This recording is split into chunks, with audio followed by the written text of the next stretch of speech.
പ്രിയപ്പെട്ടവരെ, കഴിഞ്ഞ ദിവസം ഒരു ഷോപ്പ് ഉദ്ഘാടനത്തിന് വേണ്ടി വിനീതനെ കൊണ്ടുപോയി. അങ്ങനെ ആ ഷോപ്പിൽ പാലുകാച്ചൽ ചടങ്ങ് ഉസ്താദ് അടുപ്പ് കത്തിക്കണം എന്ന് പറഞ്ഞിട്ട് ആ ഇടപാട് എന്നെ ഏൽപ്പിച്ചു. ആ സമയത്ത് ഞാൻ ചോദിച്ചു, നിങ്ങളുടെ മാതാപിതാക്കളുണ്ടോ? അവർ കാസർഗോട്ടുകാരാണ്. നമ്മുടെ അൻവാറെ ഫസലിൻ്റെ ഒരു കുടുംബമാണെന്ന് പിന്നീട് അറിഞ്ഞത് വലിയ സന്തോഷം, റാഹത്ത്. അവർക്കും വലിയ റാഹത്തായി. അപ്രതീക്ഷിതമായി നമ്മളെ കണ്ടതാണ്, നമ്മളാണ് വരുന്നതെന്ന് മനസ്സിലായില്ല. അങ്ങനെ സന്തോഷത്തോടുകൂടെ ഞാൻ ചോദിച്ചു, മാതാപിതാക്കളുണ്ടോ? അപ്പോൾ ഉമ്മ ഉണ്ടെന്ന് പറഞ്ഞു. ഞാൻ ഉമ്മയെ വിളിച്ചു. എന്നിട്ടോ ഉമ്മയെ ഏൽപ്പിച്ചു ആ പാല് കാച്ചൽ ചടങ്ങ്. പിന്നീട് അവിടെ സംഭവിക്കുന്നത്, അല്ലെങ്കിൽ പിന്നീട് ആ സ്ഥാപനത്തിൽ അതിൻ്റെ പ്രവർത്തകർക്ക് മക്കൾക്കുണ്ടാകുന്ന അനുഭവങ്ങളൊന്ന് കേൾക്കണ്ടേ, അല്ലെങ്കിൽ അതിൻ്റെ ലാഭങ്ങൾ നമ്മളൊന്ന് കേൾക്കണ്ടേ? പ്രിയപ്പെട്ടവരെ, തീർച്ചയായും നമ്മുടെ കുടുംബത്തിൽ ഏതു കാര്യത്തിലും മാതാപിതാക്കളെ നമ്മൾ മുന്നിൽ വച്ചാൽ നമുക്ക് കിട്ടാൻ പോകുന്ന ലാഭം കയ്യും കണക്കില്ലാത്ത ലാഭമാണ്. എന്തെല്ലാം ഗുണങ്ങളാണ് പ്രിയപ്പെട്ട വാപ്പയും ഉമ്മയും ജീവിച്ചിരുന്നാൽ നമുക്ക് കിട്ടാൻ പോകുന്നത്. ഇനി മരിച്ചു പോയാൽ തന്നെ നമുക്ക് എങ്ങനെ ജീവിതം മുഴുവൻ, ആഖിറം മുഴുവൻ നമുക്ക് വിജയത്തിലാക്കിയെടുക്കാം.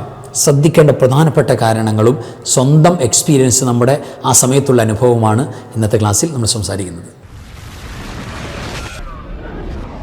അസ്സലാമു അലൈക്കും വറഹ്മത്തുള്ളാഹി വബറകാതുഹു. ബിസ്മില്ലാഹി വൽഹംദുലില്ലാഹി മാഷാ അല്ലാഹ് ലാ ഖുവത ഇല്ലാ ബില്ലാഹ്. അല്ലാഹുമ്മ സ്വല്ലി അലാ സയ്യിദിനാ മുഹമ്മദിൻ വഅലാ ആലി സയ്യിദിനാ വമൗലാനാ മുഹമ്മദ്. അൽഹംദുലില്ലാഹ്. അല്ലാഹു ഇരുലോക ആഫിയത്തും ബറക്കത്തും സലാമത്തും നമുക്കും, പ്രത്യേകിച്ച് അൻവാറെ ഫസലിൻ്റെ കുടുംബം, കമൻറ്റിൽ സന്തോഷം പറയുന്ന, കൽബ് നിറച്ച് ദുആ ചെയ്യുന്ന ഒട്ടനവധി ആളുകൾ, എല്ലാവർക്കും റഹ്മാനായ റബ്ബേ നീ സന്തോഷവും ആഫിയത്തും ഇരുലോകത്തും പ്രദാനം ചെയ്യണേ അല്ലാഹ്. ഞങ്ങളുടെ എല്ലാ പ്രയാസങ്ങൾ അനുഭവിക്കുന്ന, പ്രത്യേകിച്ച് മഴക്കെടുതിയിൽ വേദനിക്കുന്ന ഓരോ കുടുംബങ്ങൾക്കും, ഓരോ ജീവജാലങ്ങൾക്കും നീ സന്തോഷം പ്രദാനം ചെയ്യണേ റബ്ബേ. അപകടത്തിൽ നിന്ന് അവരെയും ഞങ്ങളെയും സലാമത്തിലാക്കണേ അല്ലാ. ഞങ്ങളുടെ ജീവിച്ചിരിക്കുന്നവർക്ക് ദീർഘായുസ്സും മരിച്ചുപോയവർക്ക് ജന്നത്ത് ഫിർദൗസും നീ കൊടുക്കണേ റബ്ബേ. ആമീൻ യാ റബ്ബൽ ആലമീൻ. പ്രിയപ്പെട്ടവരെ, അൽഹംദുലില്ലാ, കഴിഞ്ഞ ദിവസം പള്ളിയിൽ ഇങ്ങനെ ഇരിക്കുമ്പോൾ ഒരു സഹോദരൻ, ഒരു ചെറുപ്പക്കാരൻ വന്നുകൊണ്ട് പറഞ്ഞു, ഉസ്താദേ ഞങ്ങൾക്കൊരു ഷോപ്പ് തുടങ്ങാൻ പോവാണ്, അതിൻ്റെ ഉദ്ഘാടന കർമ്മം നിർവഹിക്കണം. ഒരു ചെറിയൊരു ഹോട്ടൽ സംവിധാനമാണ് ഉദ്ദേശിക്കുന്നത്. ഇപ്പോൾ പെരുമ്പാവൂർ ടൗൺ ജുമാ മസ്ജിദിൽ സേവനം ചെയ്യുന്നതുകൊണ്ട് കൂടുതൽ ഷോപ്പുകളുടെ ഉദ്ഘാടനവുമായി ബന്ധപ്പെട്ട അവസരങ്ങൾ ലഭിക്കാറുണ്ട്. അങ്ങനെ പോയ വേളയിൽ ഒരു അത്ഭുതകരമായ കാഴ്ച എന്ന് പറയുന്നത്, വളരെ ഒരു മുൻധാരണയില്ലാതെ അവിടെ പോയി, ഷോപ്പിൽ പോയി, അവിടെ ഞങ്ങൾ യാസീൻ ഓതി ദുആ ചെയ്ത് ഉദ്ഘാടനം നിർവഹിച്ചു. അതിനുശേഷം പാല് കാച്ചാൻ വേണ്ടിയിട്ട് ആ മക്കൾ തയ്യാറായി. അപ്പോൾ അവരുടെ കുടുംബം, അവരുടെ ഫാമിലി വന്നിട്ടുണ്ട്. അവർ കാസർഗോട്ടുകാരാണ്, ലോങ് നിന്നിട്ടാണ്. അപ്പോൾ ഏതായിരുന്നാലും പാല് കാച്ചൽ ചടങ്ങ് നടക്കട്ടെ, അങ്ങനെ ആ സന്തോഷം കൊണ്ട് തുടങ്ങാം എന്ന് പറഞ്ഞ് അതിന് സംഗതി ഉസ്താദെ അടുപ്പ് കത്തിക്കണമെന്ന് പറഞ്ഞു എന്നോട്. ഞാനപ്പോൾ ചോദിച്ചു, വാപ്പയും ഉമ്മയും വന്നിട്ടില്ലേ എന്ന്. ഉവ്വെന്ന് പറഞ്ഞു. ഉമ്മ എവിടെയെന്ന് വെച്ചു. അപ്പോൾ ഉമ്മ ഒരു ഭാഗത്ത് ഇങ്ങനെ ഇരിക്കുന്നുണ്ട്, സജീവമായിട്ട് സന്തോഷത്തോടുകൂടെ ഈ മക്കളുടെ കച്ചവടത്തിൽ, അതിൻ്റെ ഉദ്ഘാടനത്തിൽ സജീവമായിട്ട് പങ്കെടുക്കുന്നുണ്ട്, വലിയ സന്തോഷത്തിലാണ്. പക്ഷേ അടുപ്പ് കത്തിക്കുന്ന ചടങ്ങ് ഉസ്താദിനെ ഏൽപ്പിച്ചു. ഞാൻ പറഞ്ഞു ഉമ്മയുണ്ടെങ്കിൽ വരുമെന്ന് പറഞ്ഞു. അപ്പോൾ ഉമ്മ, ഒരു നിഷ്കളങ്കയായ ഉമ്മ വന്നു. ആ ഉമ്മ വന്ന് സന്തോഷത്തോടുകൂടെ ഞാൻ പറഞ്ഞു, അടുപ്പ് കത്തിപ്പിക്കാൻ, അല്ലെങ്കിൽ ഈ ഒരു സ്ഥാപനത്തിൻ്റെ ഉദ്ഘാടനത്തിന് ഏറ്റവും യോഗ്യത പ്രിയപ്പെട്ട ഉമ്മയ്ക്കാണ്. ഉമ്മ തുടങ്ങുന്നതിനേക്കാൾ വലിയ ബറക്കത്ത് ഒന്നും, ഒരു പോയിൻ്റ് പോലും ഉസ്താദ് തുടങ്ങിയാൽ കിട്ടില്ല.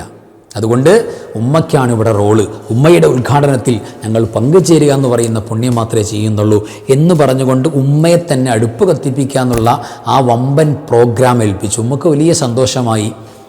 അങ്ങനെ ഉമ്മ ആ ചടങ്ങ് മനോഹരമായി നിർവഹിച്ചു. വലിയ സന്തോഷമായി. ആ ഉമ്മാക്ക് അപ്പോൾ ഉണ്ടാകുന്ന ആ സന്തോഷത്തിൻ്റെയും, അല്ലെങ്കിൽ ഉണ്ടായ ആ മാനസികമായ റാഹത്തിൻ്റെയും മൂല്യം പ്രിയപ്പെട്ടവരെന്ന് ആലോചിച്ച് നോക്കി. പലപ്പോഴും നമ്മൾ ഇത്തരം ചടങ്ങുകളിൽ, ഇപ്പോൾ തൊട്ട് അതിനുശേഷമുള്ള ദിവസം ഒരു ജൗളിക്കടയുടെ, ഒരു ടെക്സ്റ്റൈൽസിൻ്റെ ഉദ്ഘാടനവുമായി ബന്ധപ്പെട്ടൊരു സഹോദരൻ വന്നു. പരിസരത്തുള്ള സഹോദരനാണ്. അങ്ങനെ വന്ന് വിളിച്ചു. ഞാൻ ആദ്യം ചോദിച്ചത് വാപ്പയും ഉമ്മയും എവിടെയെന്നാണ്. അപ്പോൾ ഉമ്മ മരിച്ചുപോയി, വാപ്പ സുഖമില്ലാതെ കിടപ്പാണ് എന്ന് പറഞ്ഞപ്പോഴാണ് അവരുടെ അസാന്നിധ്യത്തിൽ അവിടെ പൊരുത്തത്തോടു കൂടെ നിർവഹിക്കാമെന്ന് പറഞ്ഞത്. ഏതായിരുന്നാലും ഫസ്റ്റ് വൺ നമ്മുടെ പ്രിയപ്പെട്ട ഉമ്മ, നമ്മുടെ ഉപ്പ, അവരാണ് ഒന്നാമത് നിൽക്കേണ്ടത് എന്ന് കരുതിയിട്ട് ഉസ്താദുമാരെ, തെങ്ങന്മാരെ ബറക്കത്തിന് വേണ്ടി കൊണ്ടുവരുന്നത് കൊണ്ടോ ഉദ്ഘാടനം നിർവഹിക്കുന്നതുകൊണ്ടോ കുഴപ്പമാണെന്നോ ബറക്കത്ത് കുറവാണെന്നല്ല ഞാൻ പറയുന്നത്. ഉണ്ട്, പക്ഷേ അവർക്ക് മുൻഗണന നമ്മൾ എപ്പോഴും കൊടുക്കണം. അവരുടെ സാന്നിധ്യം വളരെ മസ്റ്റാണ്. വളരെ മസ്റ്റാണ്. പിറ്റേ ദിവസം വലിയ വിപുലമായ ചടങ്ങ് നടക്കുന്നുണ്ട്, ഔദ്യോഗികമായ ഉദ്ഘാടന കർമ്മം നടക്കുന്നുണ്ട്, ആൾക്കൂട്ടമുണ്ട്. എങ്കിൽ പോലും തലേ ദിവസമെങ്കിലും നമ്മുടെ ഉമ്മയെ, നമ്മുടെ ബാപ്പിച്ചി അല്ലെങ്കിൽ ബാപ്പയെ അതിനകത്ത് പ്രവേശിപ്പിച്ച് സന്തോഷത്തോടുകൂടെ ഒരു ഫാത്തിഹ ഓതിയിട്ട് ഒരു ഉദ്ഘാടന ചടങ്ങുമ്പോൾ നടത്തണം. അതൊരു വല്ലാത്ത വീര്യമാണ്. കാരണം അസ്റഉൽ ഇജാബത്ത് എന്നാണ്, പെട്ടെന്ന് ഇജാബത്ത് കിട്ടുന്ന തേട്ടമാണ് ഉമ്മയുടെ തേട്ടം. ബാപ്പയുടെ തേട്ടൊക്കെ വളരെ എഫക്റ്റീവാണ്. അതുകൊണ്ട് ഫസ്റ്റ് വൺ നമ്മൾ ഉമ്മയെ ഏറ്റവും കൂടുതൽ പരിഗണിച്ചുകൊണ്ടിരിക്കണം. അപ്പോൾ അള്ളാഹു നമ്മളെ പരിഗണിക്കും. അത് വലിയൊരു വസ്തുതയാണ്. പ്രിയപ്പെട്ട നമ്മുടെ ഉമ്മ, നമ്മൾ എത്ര വലിയ കേമന്മാരായാലും, എത്ര വലിയ ആലിമീങ്ങളായാലും, സയ്യിദന്മാരായാലും, എത്ര വലിയ ആളുകളായാലും, നമുക്ക് സ്വർഗത്തിൽ പോകണമെങ്കിൽ എവിടെ പോകണം? ഉമ്മയുടെ കാൽ കീഴിലായി പോകണം. കാരണം സ്വർഗം എവിടെയാണ്? കഅബയുടെ മുറ്റത്താണോ? ബൈത്തുൽ മുഖദ്ദസിൻ്റെ അകത്താണോ സ്വർഗം? മദീനത്തെ പള്ളിയുടെ ഓരത്താണോ സ്വർഗം? അല്ല. അൽ ജന്നത്തു തഹ്ത അഖ്ദാമിൽ ഉമ്മഹാത്ത്. എൻ്റെ പ്രിയപ്പെട്ട വന്യരായ ഉമ്മയുടെ കാൽ കീഴിൽ ജീവിച്ചാലേ സ്വർഗം കിട്ടൂ. എന്ന് പറഞ്ഞാൽ അവരെ ഇഷ്ടപ്പെട്ട്, അവരെ പൊരുത്തപ്പെടുത്തി, അവരുടെ ഇഷ്ടത്തോടെ അനുസരിച്ച് ജീവിച്ചാലേ എനിക്ക് സ്വർഗമുള്ളൂ. അല്ലെങ്കിൽ നമ്മുടെ ഒരു അമലിനും ഒരു വാല്യൂ ഇല്ല. അള്ളാഹുവിന് പിന്നെ ഇഷ്ടമേ ഇല്ല സംഗതിയെ. അവരുടെ ആയുസ് ചുരുക്കാൻ പോലും മലക്കുകളോട് വിളിച്ചു പറയുന്ന ചില ഹദീസുകളൊക്കെ കാണാം. 30 കൊല്ലത്തേക്ക് ജീവിക്കേണ്ട ഒരു മനുഷ്യന് ഷുഗറും പ്രഷറും കൊളസ്ട്രോളും ഒന്നുമില്ല, നല്ല ആക്റ്റീവാണ്, നല്ല ബോഡി ഫിറ്റാണ്, എല്ലാം സംഗതി സിക്സ് പാക്കൊക്കെയാണ്, ഒരു കുഴപ്പമില്ലാത്ത ആളാണ്, രോഗമില്ലാത്ത ആളാണ്. പക്ഷെ ഉമ്മയോട് പിണങ്ങി നടക്കുന്നൊരവസ്ഥയാണ്, അല്ലെങ്കിൽ ഉമ്മക്ക് ഇഷ്ടമില്ലാത്ത അവസ്ഥയിൽ തുടർന്നാൽ അള്ളാഹു 30 എന്നുള്ള 3 കൊല്ലമാക്കി ചുരുക്കുന്നതാണ്. അള്ളാഹ്ക്ക് പിന്നെ ജീവിക്കുന്നതിന് ഇഷ്ടമല്ല, മാതാപിതാക്കളുടെ പൊരുത്തക്കേടിലും ഒരു മോനോ മോളോ ജീവിക്കുന്ന ഇഷ്ടമല്ല അള്ളാഹിന്. അത്ര എഫക്റ്റാണ്. അപ്പോൾ തീർച്ചയായിട്ടും പ്രിയപ്പെട്ടവരെ, നമ്മുടെ മാതാപിതാക്കൾ അവർ ഫസ്റ്റ് ഒന്നാമത് നിൽക്കേണ്ടതാണ്. ഞാൻ ഈ ഒരു അനുഭവത്തിൽ നിന്നും നമ്മൾ വലിയൊരു പാഠം പഠിക്കാൻ വേണ്ടിയിട്ട് പറയുകയാണ്. ഉമ്മ ഒന്നാമത് നിന്നാൽ പിന്നെ നമുക്ക് പരാജയം ഉണ്ടാകില്ല.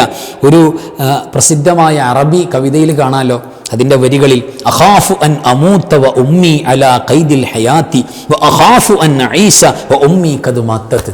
എത്ര എഫക്റ്റീവാണ് ഇത്! കാതിലൂടെ കൽബിലേക്ക് അങ്ങോട്ട് തുളച്ചു കയറും. പ്രിയപ്പെട്ട ഉമ്മ ജീവിച്ചിരിക്കുന്നവരും പ്രിയപ്പെട്ട ഉമ്മ മരിച്ചുപോയ നമ്മിൽപ്പെട്ട പല മക്കളും വളരെ ആലോചിച്ച് കരയേണ്ടി വരുന്ന, കരച്ചിലോടെ കാണേണ്ട വരികളാണ് ഈ അറബിക് കവിതയിൽ പറയുന്നത്. എന്താ പറയുന്നത്? എൻ്റെ പ്രിയപ്പെട്ട ഉമ്മ ജീവിച്ചിരിക്കെ മരിക്കാൻ എനിക്ക് പേടിയാണ്. എൻ്റെ ഉമ്മ ജീവിച്ചിരിക്കുന്നുണ്ട്, മരിക്കാൻ എനിക്ക് ഭയമാണ്. എന്തുകൊണ്ട്? ഒരർത്ഥത്തിൽ നോക്കിയാൽ ഞാൻ മരിച്ചുപോയി, എൻ്റെ ഉമ്മ ജീവിച്ചിരിക്കുന്നുണ്ട്, ഉമ്മാടെ ഒറ്റ ദുആ മതിയാകും എൻ്റെ ഖബർ സ്വർഗമാകാൻ, എനിക്ക് സ്വർഗം കിട്ടാൻ. ഒറ്റ ദുആ മതി, അല്ലാഹുവേ എൻ്റെ മരിച്ചുപോയ പൊന്നുമോന് നീ സ്വർഗം കൊടുക്കണേ അല്ലാ. ഉമ്മ തേടിയാൽ പിന്നെ വേറെ അപ്പീലില്ല അവിടെ. പക്ഷേ അതിനേക്കാൾ കൂടുതൽ ഗൗരവം ഞാൻ കാണുന്നത്, ഞാൻ മരിച്ചു പോയാൽ എനിക്ക് പിന്നെ എൻ്റെ ഉമ്മാനെ നോക്കാൻ പറ്റില്ലല്ലോ. എൻ്റെ ഉമ്മാക്ക് പിന്നെ ആരുള്ളത്?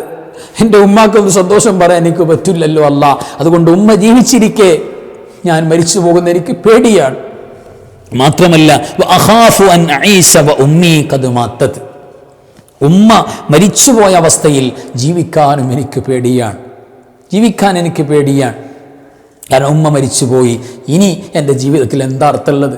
ഉമ്മയെ കാണാൻ പറ്റാത്ത, വീട്ടിൽ ചെന്നാൽ ഉമ്മ എന്ന് വിളിക്കാൻ പറ്റാത്ത, ഉമ്മയുടെ സാന്നിധ്യമില്ലാത്ത മോനെ എന്താ വിശേഷം?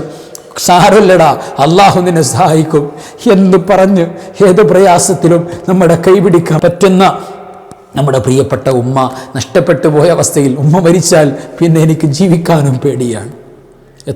എത്ര എഫക്റ്റീവാണ് പ്രിയപ്പെട്ടവരെ ഈ വാക്കുകൾ. ആലോചിച്ച് നോക്കി.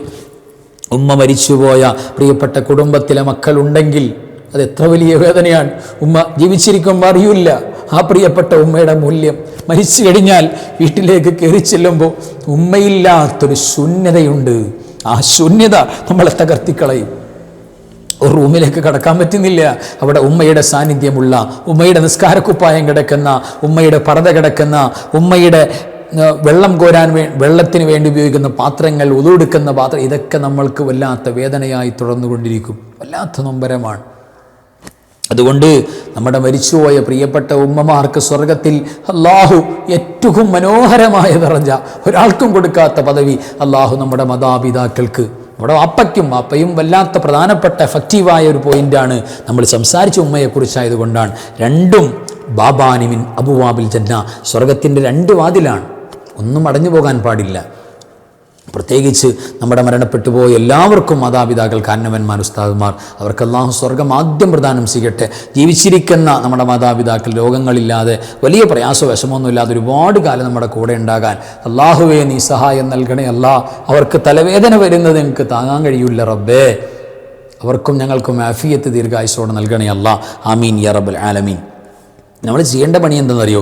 നമ്മൾ ഉമ്മയെ ആത്മാർത്ഥമായി സ്നേഹിക്കണം, മനസ്സറിഞ്ഞ് നമ്മൾ സ്നേഹിക്കണം. ഉമ്മയുടെ കൈകൾക്ക് ചുംബനം കൊടുക്കണം, ഒക്കെ സുന്നത്താ. ഉമ്മയുടെ കൈ പിടിച്ചിട്ടൊന്ന് മുത്തം കൊടുക്കുക. നമ്മൾ തങ്ങന്മാരെയും ഉസ്താദുമാരെയും മാത്രം നോക്കിയെടുക്കുക, മഹാന്മാരായ ഔലിയാക്കളെയും കൈ ചുംബനം കൊടുക്കാൻ, കൈ മുസാഫത്ത് ചെയ്യാൻ എഫക്റ്റീവായി നമ്മുടെ മുന്നിൽ, നമ്മുടെ സ്വർഗം മുന്നിൽ നിൽക്കുകയാണ്. അവരവഗണിച്ചുകൊണ്ട് നമുക്കൊരു ഭാഗത്തേക്കും വേണ്ട, അവരെയാണ് നമ്മൾ പരിഗണിക്കേണ്ട. ഏറ്റവും പ്രധാനപ്പെട്ട് കൈ പിടിക്കുക, കയ്യിൽ മുത്തം കൊടുക്കുക, ദുആ ചെയ്യണേന്ന് ഉമ്മയോട് പറയാ. കണ്ട, അവർക്ക് വേണ്ടത് മുഴുവൻ എന്താണ് അവർക്ക് ആവശ്യം അത് ചെയ്തു കൊടുക്കുക. എന്താ ഉമ്മ വേണ്ടത് എന്ന് വീട്ടിൽ നിന്ന് ഇറങ്ങുമ്പോൾ ചോദിക്കുന്ന അവസ്ഥ, അതൊക്കെ വല്ലാത്ത പൊരുത്തമാണ്, വല്ലാത്ത സന്തോഷം. എത്ര പ്രായമായാലും നമ്മുടെ പരിപാടികൾ അവരെ മുന്നിൽ നിർത്തുക. വാപ്പ എന്താ പറയുന്നത് എന്ന് ചോദിച്ചു വാപ്പയുടെ അഭിപ്രായം അനുസരിച്ച് നീങ്ങുക, ഉമ്മയുടെ അഭിപ്രായം അനുസരിച്ച് നീങ്ങുക. അവർക്ക് പരാജയം സ്വപ്നത്തിൽ പോലും ഉണ്ടാകില്ല. ഹദിയ കൊടുക്കുക, വാപ്പാക്കും ഉമ്മാക്കും ഹദിയ. ഞാനല്ലേ ചിലവ് കൊടുക്കുന്നത്, ഞാനല്ലേ മരുന്ന് വാങ്ങുന്നത്, ഞാനല്ലേ ഭക്ഷണം കൊടുക്കുന്നത്, എൻ്റെ വീട്ടിലല്ലേ എന്ന് കരുതിയിട്ടാണെങ്കിൽ പോലും, പിന്നെ മറ്റു വീടുകളിലാണ് പറയണ്ട, നിർബന്ധമായും ഹദിയകൾ നമ്മുടെ കയ്യിൽ ഇച്ചിരി കിട്ടിയാൽ ആ മാതാപിതാക്കൾക്ക് നമ്മൾ ഇച്ചിരി കൊടുത്തിരിക്കണം. മാത്രമല്ല അവരെ കൊണ്ട് ദുആ ചെയ്യിപ്പിക്കണം, ദ്വാരക്കണേ എന്ന് പറഞ്ഞുകൊണ്ടിരിക്കണം. പിന്നെ ജീവിതം പെരുന്നാളാണ്, അവർക്ക് വേണ്ടി ദുആ ചെയ്യണം. റബ്ബി റഹംഹുമാ കമാ റബ്ബയാനി സ്വഗീറ, റബ്ബി റഹംഹുമാ കമാ റബ്ബയാനി സ്വഗീറ. ഇത് ദുആയിൽ ആഡ് ചെയ്തില്ലെങ്കിൽ നമ്മുടെ ചോദിക്കുന്ന ദുആ അല്ലാഹു സ്വീകരിക്കൂല എന്ന് മാത്രമല്ല, നമുക്ക് ഫഖർ, ദാരിദ്ര്യം, എന്തിടപാട് ചെയ്താലും തകർന്നു പോകും. മാതാപിതാക്കളോട് പൊരുത്തക്കേടുള്ള മക്കളോട് നമ്മൾ ഇടപാടിൽ പങ്കുകാരാകരുതെന്ന നമ്മൾ തകർന്നു പോകും. അത്ര എഫക്റ്റീവാണ്. അത് വൻപാപം ചെയ്യുന്ന ആളുകളാണ്. മാതാപിതാക്കളുടെ ഇഷ്ടക്കേടിൽ ജീവിക്കുന്നവർ വൻപാപത്തിലാണ്, ചെറിയ പാപമല്ല, വൻപാപത്തിലാണ്. അതൊക്കെ ശ്രദ്ധിച്ചു കൊടുക്കണം പ്രിയപ്പെട്ടവരെ. അതുകൊണ്ട് തീർച്ചയായും അല്ലാഹു സുബ്ഹാനഹു വ തആല നമുക്ക് നൽകിയ ഏറ്റവും വലിയ നിഅമത്താണ് മാതാപിതാക്കൾ. ജീവിച്ചിരുന്നാലും മരണപ്പെട്ടു പോയാലും നമുക്ക് വലിയ നിഅമത്ത് തന്നെയാണ്. മരിച്ചുപോയാൽ അവരുടെ ഖബറിൻ്റെ അകത്ത് ആൺമക്കൾ പുരുഷന്മാർ ചെന്ന് നിൽക്കണം, ഉമ്മമാർ വീട്ടിൽ നിന്ന് ഓതണം. എന്നിട്ട് നമ്മുടെ മരിച്ചുപോയ ഉമ്മാക്ക്, നമ്മുടെ വാപ്പച്ചിക്ക് വേറെ ആരാ കൊടുക്കുന്നത്? അന്യ നാട്ടുകാർ വരുമോ? വേറെ പാർട്ടിക്കാർ വരുമോ? നമ്മൾ തന്നെ കൊടുക്കണ്ടേ ഖബറിലേക്ക് സമ്മാനം? ഓതിയിട്ട് അങ്ങോട്ട് ഹദിയ ചെയ്യുക, സ്വലാത്ത് ചൊല്ലിയിട്ട് ഹദിയ ചെയ്യുക, വലിയ സൗഭാഗ്യമാണ്. അപ്പോൾ ഉമ്മയെ മുന്നിൽ നിർത്തണം, നമ്മുടെ വാപ്പയെ മുന്നിൽ നിർത്തണം. വിജയിക്കും എല്ലാ മേഖലകളിലും. അല്ലാഹു അങ്ങനെയാക്കട്ടെ. ആമീൻ യാ റബ്ബൽ ആലമീൻ. വആഖിറു കലാമി അൽഹംദുലില്ലാഹി. അസ്സലാമു അലൈക്കും വറഹ്മത്തുള്ളാഹി വബറകാതുഹു.